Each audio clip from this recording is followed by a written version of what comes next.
Welcome to the Wellbeing Podcast, where every episode is a step towards a healthier, happier you. Let's grow, thrive, and shine together. Don't forget to subscribe and like the Wellbeing Podcast. Share your thoughts and let us know in the comments what topics you'd love to hear about in future episodes. So have you ever thought about how people and productivity actually work together in a business? It's really interesting. We've been looking at some materials from the International Labor Organization, the ILO. They have this program, it's called Improve Your Business. And their manual, People and Productivity, it's just amazing. It's really packed with insights. It's like a crash course in making a workplace where people can really thrive, but also, get things done. What I find really cool is how the ILO kind of flips the script. We always hear about profits over people, right? But they're all about creating a win-win. Businesses see their profits go up, but the workers feel valued and, good about being there. Yeah, I like that. So the manual starts by, defining productivity. And it's not just about, everyone running around like crazy. What do they actually say about it? They explain it in a really clear way. So first, you can increase output without increasing input. Imagine you have a bakery. You figure out how to bake more loaves of bread, but you're using the same amount of flour and energy, and you're not adding more staff hours. That's a productivity win. That's clever. So what's the other way to think about it? Well, the other way is to decrease input while keeping the same output. So maybe that bakery finds a way to use less energy, but they still produce the same amount of bread. Boom. They've increased their productivity again. It's like a magic trick, but with numbers. So it's about doing more with less, or at least, not doing less with more. But this is where the people part becomes super interesting. The ILO is really serious about this era. People aren't just, parts of a machine. They're the most important part. Totally. They're saying that even if you have, the coolest tech and perfect processes, if your workers aren't skilled, or if they're not motivated, or if they're totally burned out, your productivity is going to suffer. That makes total sense. But how do you measure that human impact on productivity? Is it just about those, satisfaction surveys? Yeah. Or are we timing bathroom breaks? The ILO actually suggests a bunch of different productivity indicators, and some of them might surprise you. For instance, they talk about staff absence rates. If lots of people are calling in sick all the time, it could mean that morale is low, or people are burned out, or even that there are safety issues. Yeah, when you put it that way, it makes sense. If people don't feel good physically or mentally, they're not going to be at their best. Exactly. And there's another one. It's called cost per product. Let's say you're making shoes. If the cost of making each pair keeps going up, it could be a sign that something's not efficient in your production. Yeah. Or maybe your workers need more training. So it's not just about making tons of shoes. It's about understanding the cost behind every single pair. And get this, they even use an example from restaurants. They talk about food waste. Now, you wouldn't think that has anything to do with productivity, but if a restaurant throws away a lot of food, something's off, right? Yeah, I guess so. Maybe they're ordering too much food, or their recipes aren't consistent, or the staff needs more training on portion control. Wow, those are really interesting examples. So now we have an idea of how to measure productivity. But how do you actually make it better? What does the ILO say about building a workplace that really works? Well, they have this whole framework. It's pretty detailed, but one of the most important things is having a good organizational structure. They're all about clear roles and responsibilities and, who reports to who. It's everyone knows their part and who's in charge. Yeah, that makes sense. If everyone knows what's expected of them, things run smoother, right? Exactly. And they also talk about recruitment strategies. It's not just about finding anyone to fill the job. It's about finding the right people for the right jobs. And they're really clear about making the hiring process fair. No discrimination based on gender, race, or disability. So it's about being fair, which is the right thing to do anyway. But it also makes sense for business. You want the best people no matter who they are, right? Exactly. So now let's talk about motivation. I'm really curious about this because, money is important. But what else does the ILO suggest? Well, they go way beyond just paychecks. They bring up this thing called Maslow's hierarchy of needs. It's basically this idea that we have all these different needs, and they're arranged like a pyramid. Oh, I've heard of that. At the bottom are our basic needs, like food and shelter, and then as you go up the pyramid, there are higher level needs, things like creativity and feeling fulfilled. Okay, so how does that apply to work? So the ILO says that meeting those basic needs, like fair wages and job security, is just the first step. To really get people motivated, you need to think about the higher level stuff too. Things like recognition, opportunities for growth, and creating a sense of belonging in a team. So it's about creating a workplace where people feel good about themselves and what they're doing. Exactly. They even suggest things like bonuses for exceeding goals, or profit-sharing schemes, or matching retirement contributions. It's about giving employees a real stake in the company's I success. like that. It shows that you value them not just as workers, but as people. Right, exactly. Now, they don't just talk about money, right? No, not at all. They're also big on non-monetary rewards. Like, think about public acknowledgement or chances to develop professionally, or even just a sincere thank you. These can really make a difference in how people feel. It shows that you see them as people. Yeah. So what about feedback? Is that something they talk about? Oh, definitely. The ILO says that regular constructive feedback is really important. It helps people understand what they're good at and what they need to improve. Yeah, that makes sense. But it shouldn't just be from the top down, right? The people who are actually doing the work have valuable things to say, too. Absolutely. The ILO is all about open communication. Feedback should go both ways. They even talk about performance reviews. They should be a conversation, not just a lecture from the boss. So it's about creating a dialogue where everyone feels comfortable sharing their ideas. Exactly. That's great. What about training and development? The world is changing so fast. People need to keep learning new things, right? Oh, yeah, for sure. The ILO sees continuous learning as a really important investment. They recommend both on-the-job training and more formal programs. This helps employees stay engaged and keep up with new trends and technology. It makes sense, right? If you're not investing in your employees, it's Yeah. like saying you don't really value them. So let's talk about workplace safety and culture now. Obviously, these are important ethically, but how do they affect productivity? Well, the ILO has this interesting perspective. They say that a safe and healthy workplace isn't just the right thing to do, it's also good for business. Things like minimizing hazards, keeping things tidy, and reducing waste all contribute to a more productive environment. So if people are worried about getting hurt or their workspace is a mess, Yeah. it's going to affect their focus and efficiency, right? Absolutely. And here's where it gets really interesting. They actually talk about the details of preventing accidents and illnesses. Oh, tell me more about that. They say that preventing accidents is good for workers, of course, but it also protects the company's bottom line. Accidents and illnesses lead to lost work time, medical costs, and even legal problems. Nobody wins. That makes sense. And they highlight two main causes of these incidents: unsafe conditions, like faulty equipment or bad lighting, and unsafe actions, which often come from not enough training or a lack of safety awareness. So you have to deal with both the physical environment and how people behave, right? Exactly. They recommend a four-step approach to prevention. First, businesses need to plan ahead, identify potential hazards, implement safety procedures, and provide good training. So it's about being proactive, not just reacting after something bad happens. Exactly. What are the other steps? Second, regular safety inspections are super important. This could be checking equipment, observing how people work, or anything else that keeps the workplace safe. Right. Third, any problems need to be fixed right away. No waiting around. And finally, there needs to be a solid plan for dealing with accidents or illnesses when they happen. That's things like having a first aid kit, knowing where the nearest hospital is, and having a process for reporting accidents, right? Honestly. Being prepared for anything. Now, we've talked about the physical workspace and safety, but what about, the vibe of the workplace? Does the ILO talk about that at all? You mean the work culture? Yeah, like does a positive work environment make a difference? Oh, they talk about it a lot. They say that a positive culture can really boost productivity. They start by emphasizing the importance of having clear business values. These are the basic principles that guide the company's actions and decisions. So it's like, what does the company really stand for? Exactly. And then they talk about developing a code of conduct. It's basically a set of rules for how people should behave. So it's about putting those values into action, making sure everyone's on the same page. Right. They also talk a lot about non-discrimination, of course. Everyone should be treated fairly and respectfully, no matter who they are. It's about creating an inclusive environment where everyone feels welcome and respected. Exactly. They're also big on open communication and dialogue.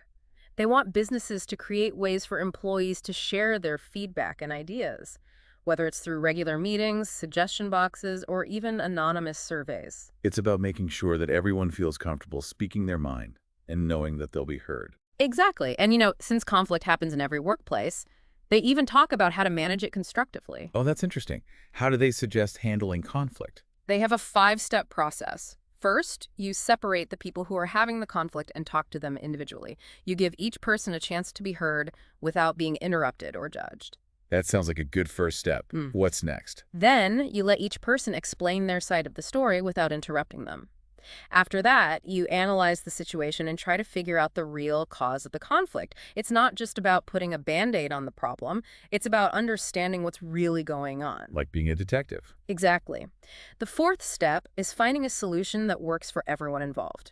And finally, you follow up to make sure that the conflict is really resolved and there aren't any hard feelings. So it's about making sure that everyone feels heard and respected, and that the workplace stays positive and productive. Right. They even offer tips for preventing conflict in the first place, like making sure that communication is clear, expectations are defined, and there are opportunities for team building and socializing. So it's about being proactive and creating a culture where conflict is less likely to happen. Wow, we've covered a lot of ground.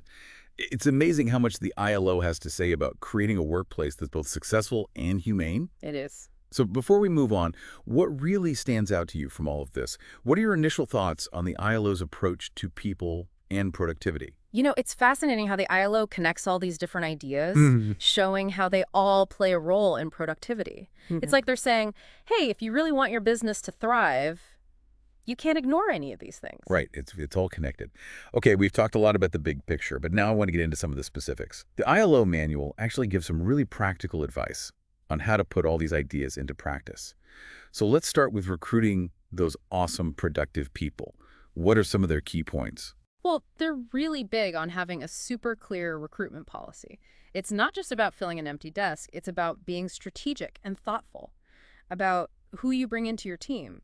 They actually lay out a 4-step process, and I think it's worth taking a closer look at each step. A 4-step process. I'm all ears. Tell me more.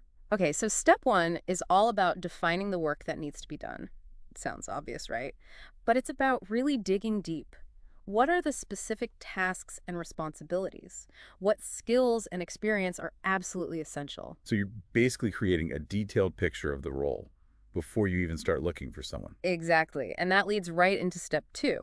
Writing a clear job description. This is key for attracting the right candidates. Yeah. And setting clear expectations from the beginning. Yeah, that makes sense. Yeah. No one wants to be surprised about what their job actually involves. What's step 3? Step 3 is where the action starts. This is where you select the right worker. You carefully review applications, conduct thorough interviews, and maybe even use assessments or tests to get a better sense of their skills. It sounds like a pretty thorough process, but I bet it really pays off in the long run. Okay, what's the final step? The final step is something that often gets overlooked, but the ILO really emphasizes its importance, helping new hires settle in. It's not just about handing them a stack of paperwork and pointing them to their desk. It's about providing a proper induction, making sure they understand the company culture, and giving them the support they need to succeed. It's like you're welcoming them into a new family, not just a new job. I love that approach. Now, the ILO also talks about some pretty sensitive issues, like discrimination and exploitation. They don't shy away from the tough stuff. What do they have to say about those things? They make it very clear that discrimination is absolutely unacceptable in the workplace. They define it as any distinction, exclusion, or preference based on characteristics that have nothing to do with a person's abilities or the requirements of the job. This includes things like gender, race, religion, disability, HIV status, family responsibilities, anything that's used to unfairly disadvantage someone. It's about judging people based on their merits, not on irrelevant factors. Exactly. And they don't just talk about direct discrimination, they also talk about indirect discrimination, which can be harder to spot. Oh, indirect discrimination. Can you give me an example of that? Sure, imagine a company with a dress code that unintentionally disadvantages certain religious groups. On the surface, the rule might seem neutral, but in practice, it has a discriminatory effect. So it's about being really mindful of how policies can create barriers for certain groups, even if that wasn't the intention. Exactly. The ILO also takes a strong stance against exploitation, especially when it comes to child labor. They say that any work that deprives children of their childhood, their potential, or their dignity is unacceptable. It's about protecting the most vulnerable members of society and ensuring that young people have a chance at a good future. Right. They also touch on forced labor, making it clear that no one should ever be forced to work against their will. They see it as a violation of fundamental human rights. It's really impressive how strongly the ILO advocates for workers' rights. Okay, so we've talked about recruiting great people, but now let's dive into motivation. What does the ILO have to say about understanding what makes workers tick? As we mentioned earlier, they rely on Maslow's hierarchy of needs, that pyramid that starts with basic needs like food and water and goes all the way up to things like feeling respected and fulfilled. Their point is that employers need to consider all of these levels. It's about recognizing that people are complex Mm, and have a wide range of needs. exactly. So fair wages are crucial for meeting those basic physiological needs, but that's just the starting point. So what are some of those higher level needs that employees should be thinking about? How do they tap into those to really motivate people? Think about things like job security, which gives people a sense of stability and safety, or feeling like you're a valued member of a team, that sense of belonging. And then there's recognition for good work and opportunities for growth and development. These address the need for esteem and self-actualization. It's about creating a workplace where people feel challenged, appreciated, and like they're making a real contribution. It's about making people feel like human beings, not just cogs in a machine. Exactly. Now, the ILO also talks about financial incentives beyond just salary. They suggest things like bonuses for exceptional performance, profit-sharing plans, or even matching contributions to retirement savings. This gives employees a real stake in the company's success. So it's about sharing the rewards when the company does well. Exactly. But they also emphasize that money isn't the only motivator. They talk about the power of non-monetary rewards, too. Things like public recognition, opportunities for professional development, or even just a sincere thank you from a manager. These little things can make a big difference. It's all about showing appreciation and making people feel valued for what they do. So what about performance reviews? Those can be a bit tricky, but they're important, right? They are, and the ILO has a lot to say about them. They believe in regular feedback, both positive and constructive, and they stress that performance reviews should be a two-way conversation, not just a lecture from the boss. So it's about creating a dialogue where everyone feels comfortable sharing their thoughts. Exactly.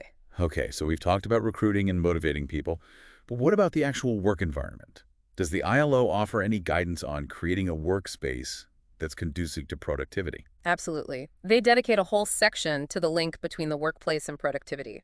They argue that a safe and healthy environment is essential for people to perform at their best. So things like minimizing hazards, making sure there's proper ventilation, and designing workstations that are ergonomically sound. Yes, all of that. But they go beyond the basics. They even talk about something called good housekeeping, which might sound a bit mundane, but they make a surprisingly strong case for it. Good housekeeping. Tell me more, I'm intrigued. They bring it down into what they call the 5 S's. The 5 S's. Okay, I'm ready. What are they? The first S is sort. It's about separating what's necessary from what's clutter and getting rid of anything that's not essential. The second S is systematize, Hmm. which means organizing everything so it's easy to find, a place for everything and everything in its place. I love that. Okay, sort and systematize. What's next? The third S is sweep, which is pretty self-explanatory. Keep things clean and tidy. All right, sort, systematize, sweep. What are the last 2 S's? The fourth S is standardize. This is about creating consistent procedures for maintaining order. Everyone knows how things should be done. So it's not just one person being organized. It's a system that everyone follows. Exactly. And finally, the fifth S is self-discipline. This is about every employee taking responsibility for maintaining a clean and organized workspace. I love that. It's about taking ownership. So the ILO is saying that all of this, from minimizing hazards to embracing the 5 S's, contributes to a more productive workplace. Absolutely. They argue that if people feel safe, comfortable, and organized, they can focus better and be more efficient. They also go into more detail about preventing accidents and illnesses, which we touched on earlier. Right. You said that they see it as a way to protect both workers and the company's bottom line. Exactly. And they break down the two main causes: unsafe conditions like faulty equipment or bad lighting, and unsafe actions, which often result from inadequate training or a lack of awareness about safety procedures. So you have to address both the physical environment and the human factor. Precisely. And they suggest a 4-step approach to prevention. First, businesses need to plan ahead, identify potential hazards, put safety procedures in place, and provide thorough training. It's about being proactive, not reactive. Exactly. What are the other steps? Second, regular safety inspections are key. This could involve checking equipment, observing work practices, anything that helps ensure a safe environment. Got it. Third, any problems that are found need to be fixed immediately, no delays. And finally, it's crucial to have a clear plan for handling accidents or illnesses if they do happen. So being prepared for the worst, even while trying to prevent it? Exactly. Knowing where the first aid kit is, the location of the nearest hospital, having a clear process for reporting and investigating incidents, all of that is essential. Okay, so we've talked about the physical workspace and safety, but what about the less tangible aspects of work culture? Does the ILO offer any guidance on creating a positive and productive environment beyond just the physical stuff? They do. In fact, they have a whole section devoted to workplace culture and productivity. They argue that a positive and supportive culture can make a significant difference. So what are some of the key elements of a positive workplace culture? What should companies be aiming for? They start by emphasizing the importance of clearly defined business values. These are the core principles that guide the company's actions and decisions. So it's about walking the talk, making sure that the company's actions align with its stated values. Exactly. Then they talk about developing a code of conduct, which essentially translates those values into concrete rules and expectations for how people should behave. It's like a guidebook for how to navigate the workplace Yeah. and interact with colleagues and clients. Precisely. They also, of course, reiterate the importance of non-discrimination. Everyone should be treated with respect, regardless of their background or any other characteristic. It's about creating a truly inclusive environment where everyone feels welcome and valued. Right. They also highlight the importance of open communication. They encourage companies to create ways for employees to share their feedback and ideas. This could include regular meetings, suggestion boxes, anonymous surveys, anything that gives people a voice. It's about making employees feel heard Mhm. and recognizing that they often have valuable insights to share. Exactly. And since conflict is a reality in any workplace, they even address the often challenging topic of conflict management. They acknowledge that conflict is inevitable, but they believe that it can be handled constructively. So how do they suggest companies approach conflict? They recommend a 5-step process. First, when there's a conflict, separate the people involved and speak to them individually. This gives each person a chance to express their perspective without feeling attacked or judged. That makes sense. What comes next? Second, allow each person to fully explain their side of the story without interruption. This is about active listening and empathy. Once everyone has been heard, the next step is to analyze the situation and try to identify the root cause of the conflict. It's about getting to the heart of the matter, not just addressing the symptoms. So it's like being a detective. Exactly. Once you've identified the root cause, the fourth step is to come up with a solution that addresses everyone's concerns. It's about finding a compromise that works for everyone. So it's not about one person winning and the other losing. It's about finding a solution that everyone can live with. Precisely. And the final step is crucial. Follow up to make sure the conflict has been truly resolved and that there's no lingering resentment. This ensures that everyone feels heard and respected and that the workplace remains positive and productive. That's a very thoughtful approach to conflict resolution. It seems like the ILO really emphasizes the importance of communication and respect in all aspects of the workplace. They do. They even offer tips for preventing conflict in the first place, like ensuring clear communication, defining expectations, and creating opportunities for team building and social interaction. It's about building a strong foundation of trust and camaraderie. So it's not just about dealing with conflict when it arises, it's about creating a culture where conflict is less likely to occur. Wow, we've covered so much ground. It's amazing how much the ILO has to say about building a positive and productive workplace. It really is. Their approach is so comprehensive and holistic. They really drive home the point that productivity isn't about pushing people harder. It's about creating an environment where they can thrive. And that ultimately benefits everyone. Businesses see their profits increase, and workers feel more satisfied and fulfilled. It's a win-win. So, as we head into the last part of our deep dive, think about what's resonating with you the most. What are some key takeaways that you can apply to your own work or even your own life? We'll be back after a short. All right, so we've talked a lot about creating a productive and happy workplace. But there's one more thing I want to touch on before we finish up. It's something that can be tricky for managers to handle. Yeah. When employees are going through personal stuff. What does the ILO say about that? Well, they actually have a whole section on it. Yeah. And their approach is really compassionate. They acknowledge that everyone goes through tough times, and sometimes those personal problems can affect work. Yeah, that makes sense. People aren't robots, right? They can't just shut off their personal lives when they come to work. Exactly.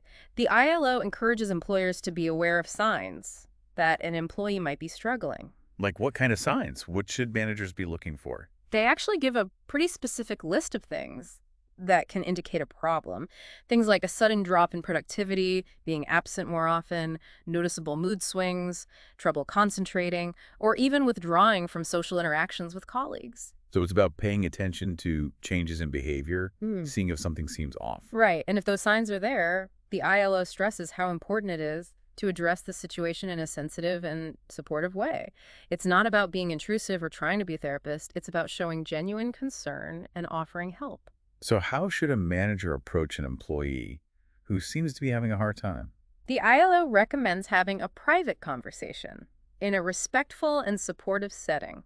Start by expressing concern and asking open-ended questions to encourage the employee to talk about what's going on. It's about creating a space where they feel safe sharing what they're experiencing. It's about building trust and letting them know you're there to listen, not to judge. Exactly. And the ILO is very clear about confidentiality.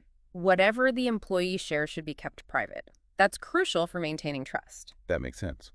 But, like you said before, managers aren't therapists. So where's the line between offering support and overstepping boundaries? That's a great question. The ILO acknowledges that employers have limitations. They encourage managers to have a list of resources available, like employee assistance programs, counseling services, or support groups. So it's about connecting employees with professional help if they need it. Exactly. It's about making sure employees know that they have options and they're not alone. The ILO emphasizes that addressing these issues early on can often prevent things from getting worse and affecting the whole workplace. It's about being proactive and intervening Hmm. before a small problem turns into a big one. Right. They also recommend having a clear policy that outlines how the company handles these kinds of situations. So employees know what to expect and what kind of support is available. Exactly. And they suggest talking about this during the onboarding process, so it's not seen as something taboo, but as a normal part of the work experience. That's a really good idea. It makes those conversations feel more natural. And they encourage managers to check in with employees regularly, not just when there's a problem. It's about creating a culture of open communication and support where people feel comfortable asking for help when they need it. This has been such a fascinating deep dive, and we've learned so much about productivity. It's not just about numbers and efficiency.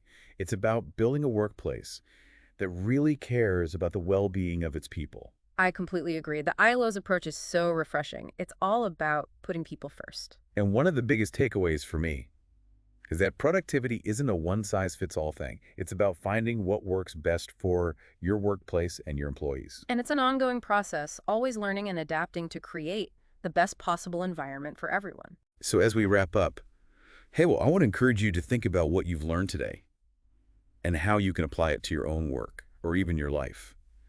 How can you be more mindful about productivity? How can you support the well-being of yourself and those around you? Remember, productivity isn't about pushing harder. It's about working smarter. And that starts with taking care of the people who make everything happen.